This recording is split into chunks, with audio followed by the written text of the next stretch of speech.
Buenas tardes. Bienvenidos al Mundo de los Microbios, el podcast en español de la Sociedad Norteamericana de Microbiología.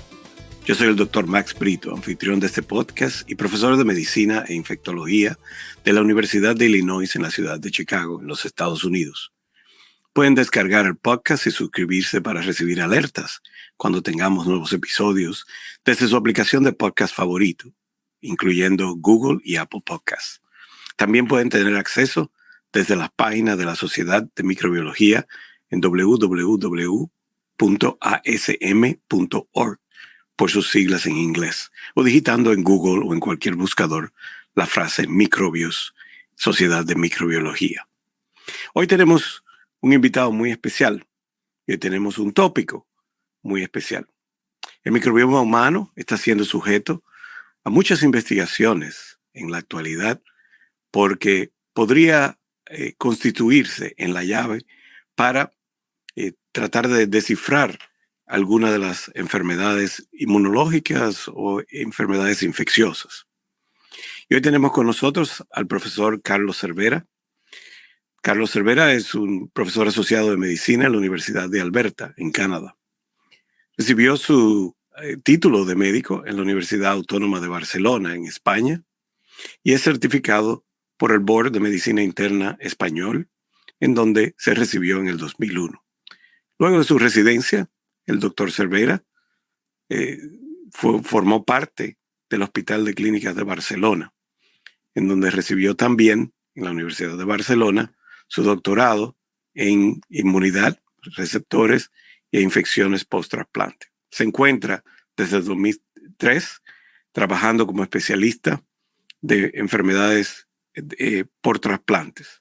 Y en febrero del 2015 se unió a la División de Enfermedades Infecciosas en el Departamento de Medicina en la Universidad de Alberta, en Canadá. Carlos, muy buenas tardes. Un gusto tenerte con nosotros. Muy buenas tardes. Muchas gracias por tenerme aquí y dar la oportunidad de hablar de un tema que me apasiona. Absolutamente. Y comencemos de una pregunta muy general, ¿no? El microbioma humano, los médicos, los colegas, no todas las personas que escuchan este podcast son especialistas en enfermedades infecciosas, algunos pueden ser médicos generales. ¿Tú me podrías definir a grandes rasgos qué es el microbioma humano, dónde están esos reservorios y qué constituye la frontera básica de ese microbioma para el desarrollo de la salud humana? Claro, yo creo que esta es la pregunta probablemente clave, la pregunta más importante cuando hablamos de microbioma. Y es interesante porque cuando preguntas a la gente, bueno, ¿tú qué crees que es la microbioma? Hay gente que se dedica muchas veces al campo de la investigación más básica, pues ellos, la respuesta que sale es, bueno, son las bacterias que conviven con nosotros, ¿no? Y que están viviendo pues, en nuestras cavidades y que tienen una función inmunológica y también pues, ayudan a digerir ciertas fibras, etcétera, etcétera. Lo que yo estoy viendo, o mis datos demuestran, es que la microbioma es algo un poco más complejo. La microbioma es, yo diría, un mecanismo antiguo, ancestral, de las bacterias, adquirido probablemente hace millones de años, un mecanismo para escapar de los bacteriófagos. Entonces, la microbioma se constituye en el organismo de todo tipo de animales a nivel intracelular con esa finalidad, con la finalidad de que los bacteriófagos no puedan encontrarlos y destruirlas. Como sabes, los bacteriófagos son considerados actualmente el organismo más abundante de la Tierra. Y los bacteriófagos son especie específica para la bacteria y van a destruir la bacteria a la que infectan en muchas ocasiones.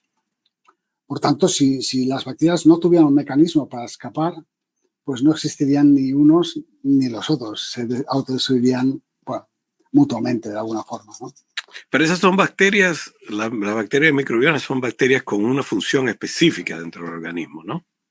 Bueno, claro, evidentemente hay un factor coevolucionario en todo ello. De alguna forma, este tipo de simbiosis ha tenido que resultar por fuerza beneficiosa para el organismo, si no hubiera dejado de existir. Y por supuesto que hay un beneficio que proporciona las bacterias a cualquier tipo de organismo y que, derivado de este beneficio potencial para ambos, pues hemos evolucionado de esta forma. Sí. ¿Cuáles son algunas de las aplicaciones que tiene el estudio del microbioma humano, la alteración del microbioma humano, la manipulación, vamos a llamarlo de esa forma, del microbioma humano en la medicina actual? ¿Cuáles son algunos de esos ejemplos? Claro, Antes de entrar a lo específico en lo que tú trabajas. Claro, hay muchísimos campos en los cuales la microbioma puede tener un papel predominante. Primero, desde el propio desarrollo del individuo, de la persona, desde el nacimiento hasta su muerte, el propio desarrollo de enfermedades infecciosas. Todos sabemos que una microbioma menos diversa favorece mucho el desarrollo de enfermedades infecciosas, pero además, pues la microbioma alterada de alguna forma podría contribuir a ciertas enfermedades inmunológicas, podría contribuir a el cáncer, al desarrollo de cáncer y otras patologías muy variadas. Por lo tanto, yo diría que es fundamental entender el funcionamiento del microbioma, no solo para poder prevenir el desarrollo de ciertas aplicaciones, sino también para potenciar de alguna forma todos los potenciales beneficios de esta microbioma. ¿Hay alguna forma en particular de medir el microbioma, de saber cuáles son las diferencias del microbioma entre una persona y otra? Me imagino que hay algo así en investigaciones, ¿no? En laboratorios como el tuyo, por ejemplo. Pero ¿hay algo comercialmente disponible o algo por el estilo? Sí, habitualmente cuando nosotros medimos la microbioma, y yo creo que uno de los principales problemas que hemos tenido con la microbioma es precisamente que lo que nos hemos pasado todos los estudios de la microbioma en el análisis genético de las bacterias que encontramos, y esto lo hacemos de una forma relativamente sencilla. Cogemos la muestra biológica que queremos hacer, extraemos el DNA y ese DNA lo amplificamos y podemos, con sistemas de secuenciación, identificar todas las especies bacterianas que se encuentran en esa muestra, ¿no? Pero, por otro lado, la facilidad de poder hacer secuenciación masiva pues nos ha quitado de la vista, de alguna forma, cómo está organizada la microbioma en el cuerpo humano y en el cuerpo de los animales y cómo interacciona la microbioma a nivel celular. Entonces, es cierto que podemos medir de una forma sencilla la microbioma humana, lo cual no tiene por qué querer decir que estemos midiéndolo de forma apropiada. O sea, mis datos lo que demuestran es que la mayor parte de la microbioma se encuentra a nivel intracelular y, por tanto, si no hacemos una medición de las bacterias a nivel intracelular, difícilmente vamos a tener una idea precisa de cuál es la composición de nuestra microbioma. Uh-huh. Y estas microbiomas pertenecen específicamente a un grupo de bacterias o tiene que ver el sitio, me imagino, donde se encuentran las bacterias, ¿no? Por ejemplo, si en el intestino serán mayormente enterobacteriaceae, si son en otros lugares, pues entonces serán de diferente tipo. Pero ¿hay algún un microorganismo predominante en el microbioma humano? Esa es una pregunta súper interesante, ¿no? Porque la verdad es que nosotros estamos expuestos al microbioma cada día, ¿no? Comemos, ingerimos microbioma, la tocamos y probablemente la inhalamos, ¿no? Estamos expuestos al microbioma en todo momento. Lo cierto es que cuando esa microbioma ingresa en nuestro cuerpo es modificada por ciertas bacterias que se encuentran en nuestro organismo que favorecen de alguna forma el desarrollo de esas especies de bacterias en concreto, ¿no? Entonces, la variabilidad que existe en las especies bacterianas es muy llamativa, es muy importante. La microbioma que nosotros ingerimos fundamentalmente o que adquirimos por diferentes mecanismos es una microbioma de bacterias poco patógenas que habitualmente se encuentran en el suelo o que se encuentran en el medio ambiente sin causar, con muy pocos factores de virulencia y por tanto no suelen causar patología en el humano. Ahora bien, esa microbioma, una vez adquirida, se modifica por una serie de condiciones que dependen del sitio donde se encuentre. Por ejemplo, no es lo mismo la microbioma de la boca que la microbioma de la orina, ¿no? Esa microbioma se modifica y con estas dos, suma de estos dos factores, vamos a tener una microbioma final, ¿no? Una microbioma final que pertenece a nuestro organismo. Entonces, decir que hay especies predominantes o no es muy complicado porque realmente hay una grandísima variabilidad de microbioma, depende del individuo. Y yo diría que no hay individuos que tengan una microbioma idéntica. Cuando haces un análisis de microbioma ves muchísimas especies de bacterias, ¿no? Interesante. Es decir, que microbioma es básicamente para los que nos escuchan y no tienen, quizás no tienen tanta experiencia en el tema, puede ser algo así como la flora normal, ¿verdad? Que ha sido descrita o ha sido mejor estudiada a través de los últimos años, ¿no? Sí. Podríamos decir que de alguna forma la microbioma forma parte de nuestra flora normal, pero también es cierto que hay ciertas condiciones, por ejemplo, cuando tu microbioma se ve severamente alterada por el hecho de tomar antibióticos y entonces el grado de diversidad de tu microbioma decrece, esto favorece mucho el sobrecrecimiento de bacterias más patógenas, como podría ser, por ejemplo, el caso de la diarrea por Clostridium difficile, ¿no? Que habitualmente es una bacteria que muchos de nosotros, o yo no sé si la tengo, pero muchas personas tienen en las heces, pero solo produce patología cuando se encuentran las situaciones, digamos, apropiadas para ello. Por tanto, es modificable, es modulable y antes de poder entrar a la fase terapéutica debemos conocer muy bien cómo está compuesta y cómo interacciona con el humano. Sí. Es un tema bastante interesante por todas las implicaciones que tiene a través de no solamente por la modificación, sino por el diagnóstico y tratamiento. Algo que tú dijiste anteriormente, de algo de tu especialidad, es el trasplante. Si la microbioma pasa de una persona a otra o del mundo animal a otra o en lo que ingerimos y demás, ¿cuáles son las implicancias del microbioma humano para el trasplante? Más específicamente, o hay alguna implicación en el índice en tratar de prevenir, por ejemplo, el rejection, el rechazo de algunos órganos. ¿Tiene alguna relación el microbioma indígena y el microbioma exógeno que adquirimos del mundo exterior? Pues seguro que sí. Lo que pasa es que, claro, evidentemente el nivel de investigación que se ha hecho es digamos, muy limitado precisamente a veces por la falta de entendimiento de cómo está la microbioma organizada. Pero si tú estás haciendo un trasplante hepático, por ejemplo, o un trasplante renal, lo que estás haciendo es un trasplante de lo que es el órgano, pero también de la microbioma que en aquel momento ese órgano en concreto contiene.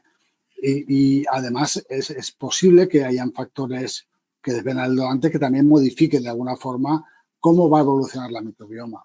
En el caso de los trasplantados renales, ¿hasta qué punto tiene el propio trasplante renal la culpa de la alta incidencia de infecciones de orina que vemos en los pacientes con trasplante renal? Personalmente yo creo que es bastante alta. El hecho de que estemos recibiendo una microbioma de un donante, ¿no? Y que aquello puede modular de alguna forma el riesgo que tenemos de desarrollar infecciones de orina. Yo creo que es muy alta, pero habrá que demostrarlo con estudios y yo creo que el conocimiento en concreto de cómo la microbioma se ubica a nivel dentro de las células y cómo se modula a nivel intracelular o cómo de alguna forma interactúa con el cuerpo a nivel intracelular y no solo flotando el medio ambiente, pues va a dar lugar a muchos estudios. Claro, porque esa simbiosis entre las bacterias endógenas o del microbioma humano y es lo que mantiene en balance el sistema inmunológico, ¿no? El, Seguro. el causar disrupción de eso pues puede tener implicaciones, no solamente disrupciones. Los pacientes con trasplantados reciben múltiples medicinas, múltiples antibióticos y además de eso, pues reciben un trasplante externo que tiene su propio microbioma, por decirlo así. Y algo muy interesante que mencionas, que es la bacteria intracelular, pues entonces vemos cómo podría ser un elemento que puede llevar al rechazo, por ejemplo. Claro, tenemos que tener en cuenta que el hecho de que la microbioma pueda ubicarse a nivel intracelular puede tener consecuencias muy importantes.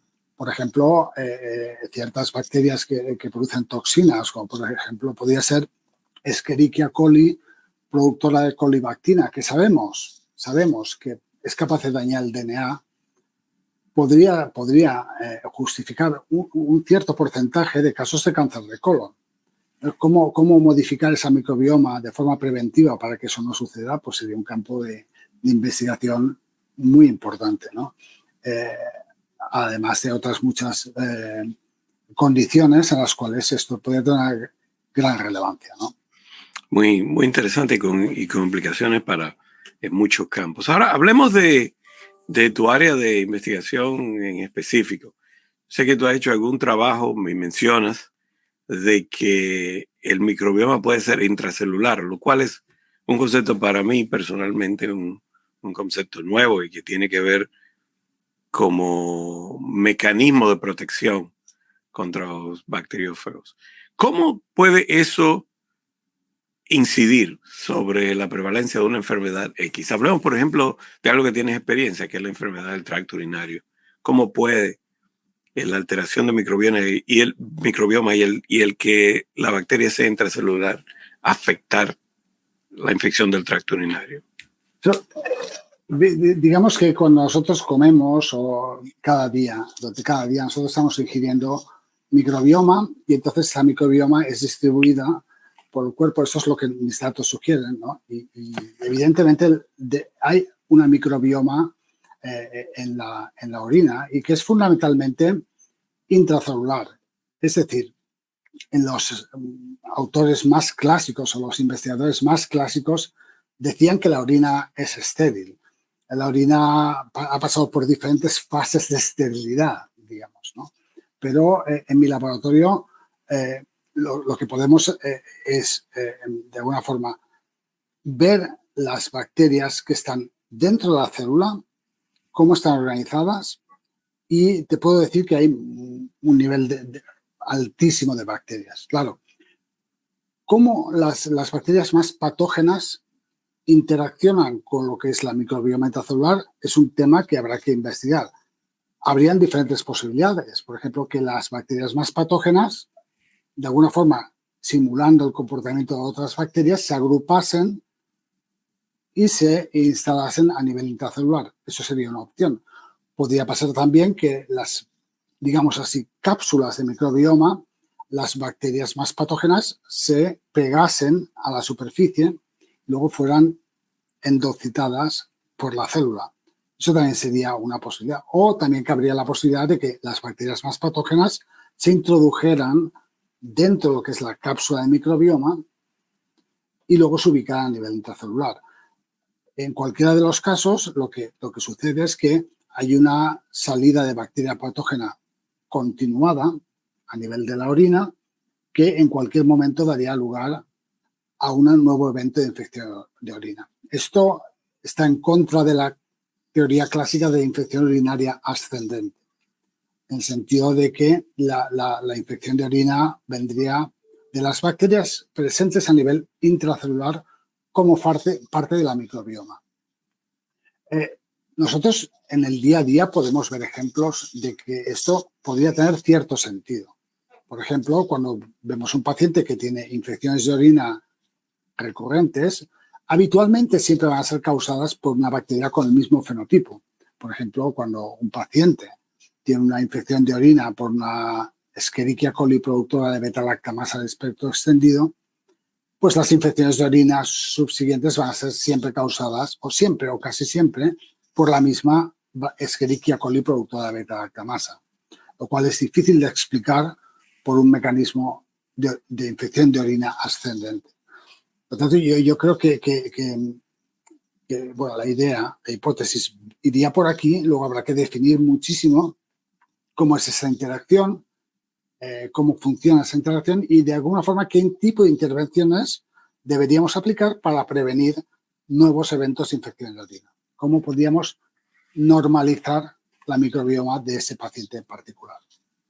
Qué interesante, porque entonces tendría que, eso como dices, derribaría totalmente la teoría de que la enfermedad urinaria, por lo menos en algunos casos, no es ascendente y podría explicar los pacientes que vienen con, sobre todo los pacientes trasplantados, que vienen con Sí, infecciones. todos los que hacemos infecciones de trasplante hemos visto que en el paciente trasplantado las infecciones de orina recidivantes o recurrentes suceden tanto en varones como en mujeres, ¿no? Y que la anatomía, siendo todavía importante, en el campo del trasplante lo es un poco menos. No, tiene sentido. Y cuando uno piensa en algunas infecciones pulmonares, infecciones gastrointestinales, y uno piensa en esas infecciones que uno no sabe de dónde viene el patógeno y que simplemente la explicación del que patógeno podría ser comensal no explica todo el cuadro. Por ejemplo, en las enfermedades respiratorias. En la neumonía, pues se supone que sea por aspiración, por un evento de aspiración que origina Sí. la neumonía. Pero hay algunos microorganismos que quizás eso no se puede explicar de esa manera y quizás el microbioma humano tendría que ver qué precipita entonces que la bacteria salga del milieu intracelular hacia el extracelular y causa enfermedad. Bueno, las células, por ejemplo, si ponemos el ejemplo de la orina, las células del urotelio están continuamente exfoliando, ¿no? Entonces, si nosotros cogemos orina de una persona y centrifugamos, podemos ver las células uroteliales y podemos medir el número de células uroteliales que cada individuo tiene, ¿no? Aquí hay varios factores. Evidentemente hay un desbalance de la microbioma, en la cual hay una bacteria patógena que se introduce. En la mayor parte de casos sería Escherichia coli, pero también puede ser Klebsiella en otros casos, ¿no? Y otras se introducen en esa microbioma, se adapta al medio y se sitúa a nivel intracelular y de forma periódica esas células uroteliales van exfoliando y conteniendo una serie de bacterias en las cuales Escherichia coli podría predominar. ¿Cuál sería el precipitante? Evidentemente, una bacteria patógena como Escherichia coli tiene una serie de factores de virulencia y enzimas que la capacitarían de una forma mucho más eficiente que bacterias no patógenas para destruir la cápsula y para crecer en el entorno más apropiado, que en ese caso sería la orina. La mera presencia de coli no sería suficiente, pero sería un factor necesario para empezar a desarrollar infecciones de orina. Evidentemente habrá que estudiar, porque todo esto, bueno, pues no hay mucha información al respecto, habría que empezar a estudiar qué tipo de enzimas utiliza Escherichia coli para, bueno, de alguna forma destruir las cápsulas y convertirse en la bacteria dominante de esa microbioma. Interesante. ¿Cuál sería, según lo que, como dice, es un campo muy preliminar, pero cuál sería, a tu juicio, el tipo entonces de tratamiento que deberá ser desarrollado para prevenir este tipo de enfermedades que vienen por bacterias endógenas que se encuentran intracelularmente? Porque me imagino que estamos haciendo todos estos estudios no solamente para probar que es una bacteria intracelular, sino para desarrollar tratamientos en el futuro. Tú mencionas las enzimas, por ejemplo. ¿Cuáles son algunos de esos tratamientos futurísticos que tú verías plausibles? Sí, seguro. En primer lugar, tenemos la experiencia de lo que es el trasplante fecal para el tratamiento de la colitis o de la diarrea asociada a clostridioides difficile, ¿no? Recurrente, el cual, pues lo que hacemos es un trasplante de materia fecal a un recipiente. Claro, lo que estamos trasplantando aquí, hay muchas cosas, ¿no? Aquí se incluyen no solo microbioma, pero también se incluyen bacteriófagos procedentes del donante que de alguna forma controlan o equilibran cómo va a estar compuesta la microbioma. Pero también podemos estar trasplantando virus patógenos o bacterias patógenas, y ya han habido 2 casos de muerte relacionada con la transmisión de bacterias multiresistentes. Un mecanismo sería hacer algo similar a lo que hacemos con la diarrea asociada a Clostridioides difficile. Sería de alguna forma impidiendo que la Escherichia coli, por ejemplo, en la orina se convirtiese en el patógeno dominante, de alguna forma, digamos, intoxicando a las células de microbioma sana, de alguna forma. Eso podría desplazar el papel predominante de Escherichia coli. Luego, habrían, evidentemente, una serie de potenciales targets, ¿no? Terapéuticos. Por ejemplo, sería cómo impedir el attachment o la entrada de Escherichia coli en la microbioma sana, o sería de alguna forma cómo podríamos exfoliar el urotelio y reemplazarlo con microbioma sana, ¿no?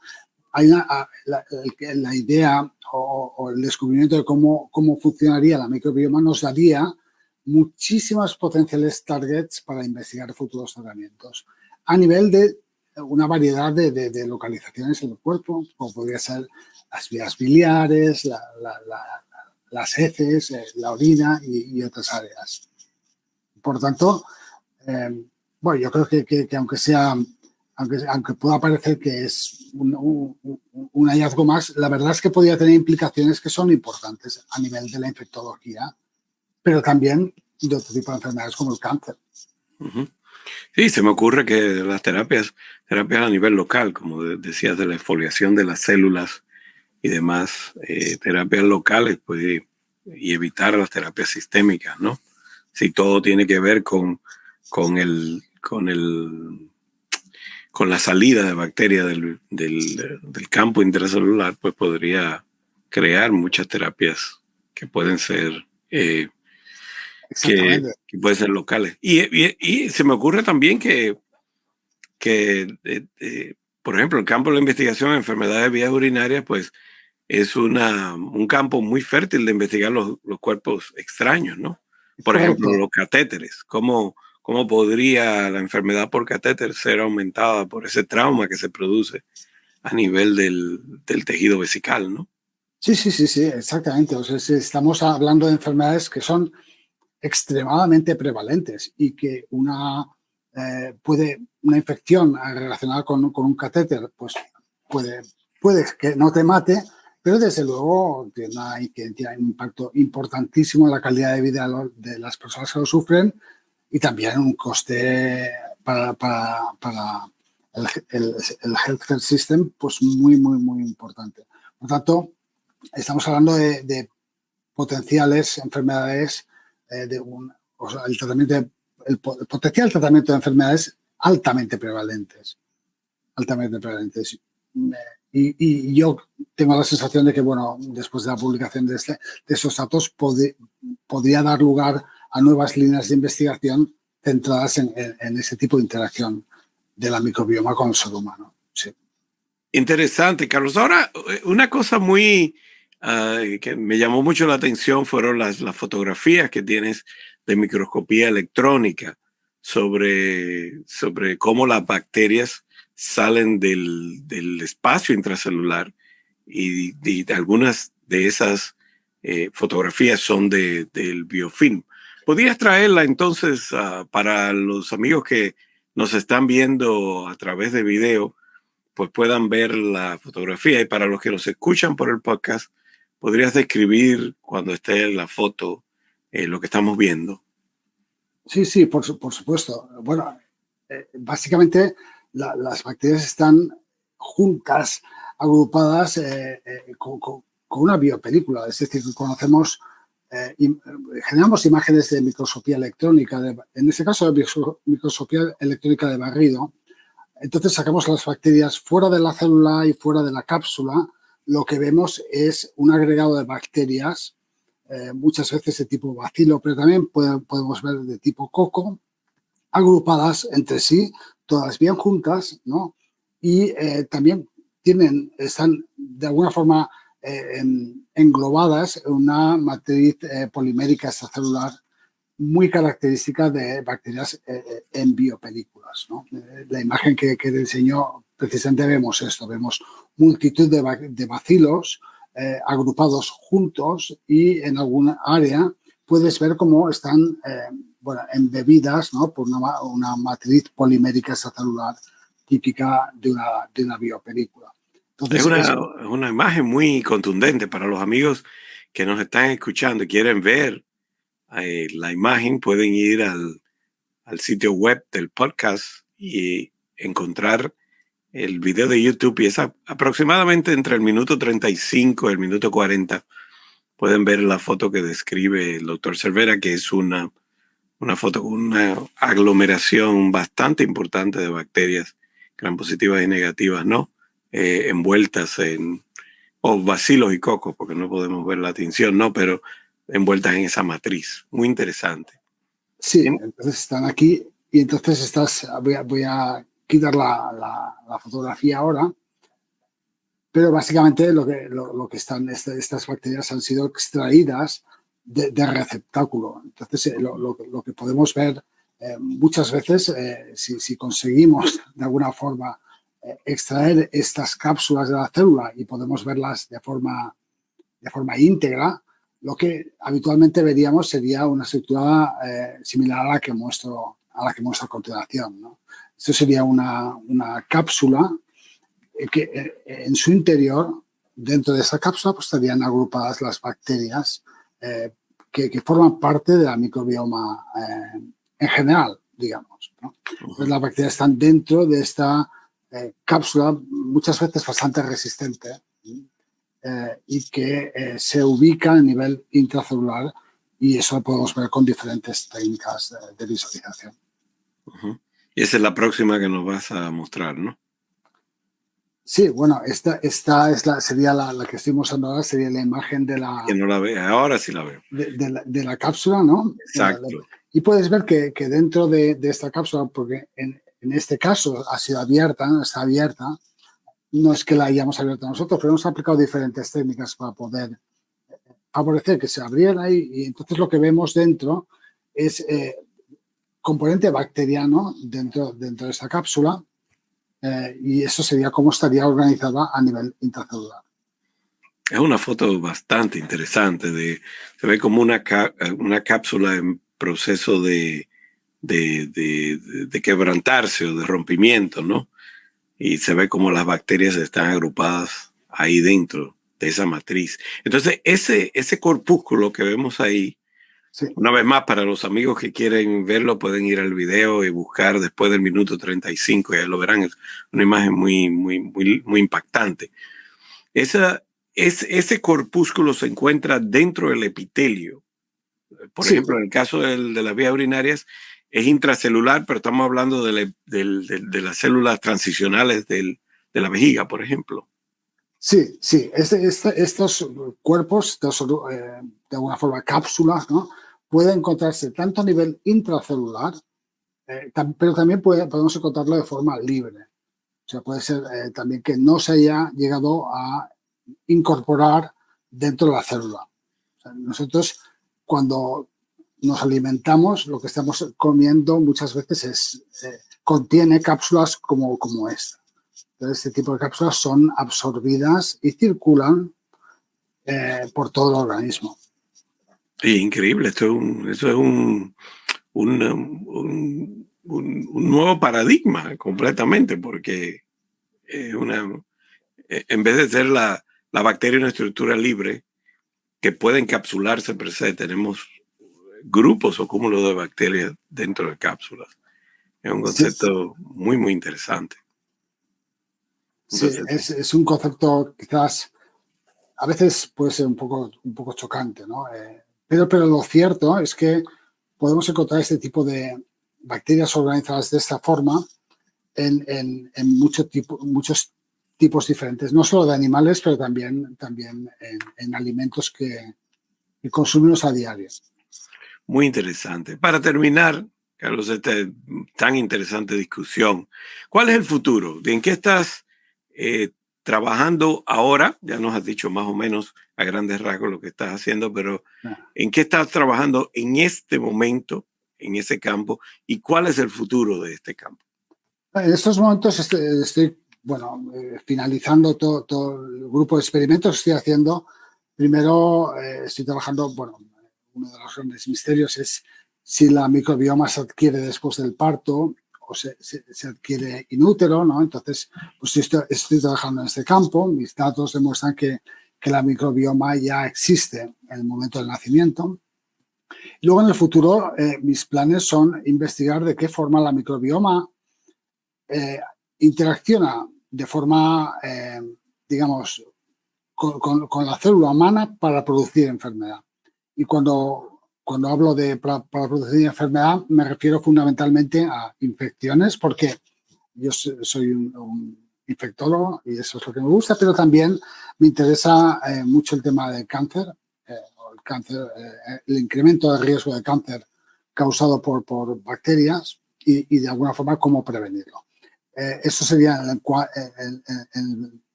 plan. ¿Qué tipo de investigación me gusta? Asociativa, en cuanto a la investigación ya más intervencional, es de qué forma podemos curar o prevenir recurrentes infecciones usando este conocimiento, ¿no? Si en la aplicación de ciertas variedades de microbioma o intoxicar de alguna forma el tejido de las células con microbioma muy sana, pues puede ayudarnos a luchar contra ciertas infecciones. Parece entonces que se cumple el axioma de que nosotros los infectólogos, queremos creer de que todo es producto de una infección o producto de una bacteria o producto de un virus. Como ya sabemos, en muchos casos es cierto, virus que son oncogénicos, bacterias que pueden producir diferentes tipos de enfermedades que pueden ser autoinmunes. Es decir, que esto recalcaría esa teoría. En mi caso seguro, vamos.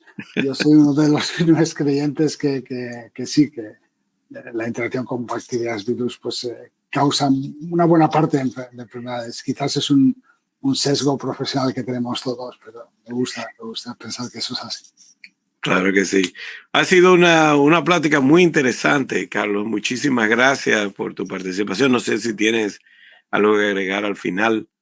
Bueno, primero, muchísimas gracias, Max, por tenerme aquí y darme la oportunidad de explicar en qué estoy trabajando.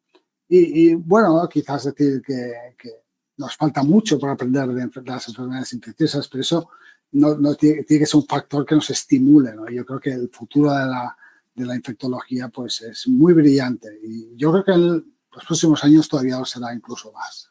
Tanto mucho ánimo y a seguir con las infecciones. Sí, especialmente para las personas jóvenes que nos escuchan, estudiantes de medicina, residentes, que sepan que lo interesante que es el campo de la infectología y todas las cosas que nos quedan por hacer. Es decir, que los necesitamos. Segurísimo. Muchísimas gracias. Hemos tenido hoy una conversación interesantísima sobre el microbioma humano con el doctor Carlos Cervera, que es el profesor asociado de medicina de la Universidad de Alberta en Canadá, pero que es español de una región que a todos nos gusta mucho, en Barcelona y Cataluña. Bueno, un abrazo, Carlos, y muchísimas gracias. Un fuerte abrazo, muchas gracias.